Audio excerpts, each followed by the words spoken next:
નમસ્કાર દર્શક મિત્રો, એચડી ન્યૂઝમાં આપનું હાર્દિક સ્વાગત છે। હું છું આપની સાથે આરડી વાઘેલા। જોઈએ આજના મુખ્ય સમાચાર।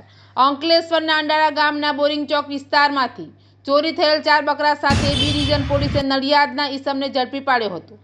અંકલેશ્વરના અંડાળા ગામના બોરિંગ ચોકમાં રહેતા રજનીકાંત રમેશભાઈ પટેલ અને તેઓના પાડોશી દિયાબેન ધર્મેશ પટેલ પોતપોતાના ઘર પાસે પોતાના બકરાઓને બાંધ્યા હતા।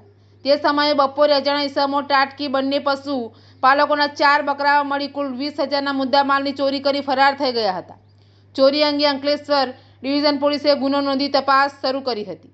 તે સમયે દિલ્હી મુંબઈ એક્સપ્રેસ વે ઉપરથી પોલીસે નડિયાદથી સુરત ચોરી કરેલ બકરાઓનું વેચાણ કરવા જતા નડિયાદના ચકલાસી ભાગોળ ખાતે રહેતો રાહુલ હસમુખ તળપદારને ઝડપી પાડ્યો હતો, જ્યારે પશુ ચોરીમાં સંડોવાયેલ અન્ય 2 ઈસમોને વોન્ટેડ જાહેર કર્યા હતા।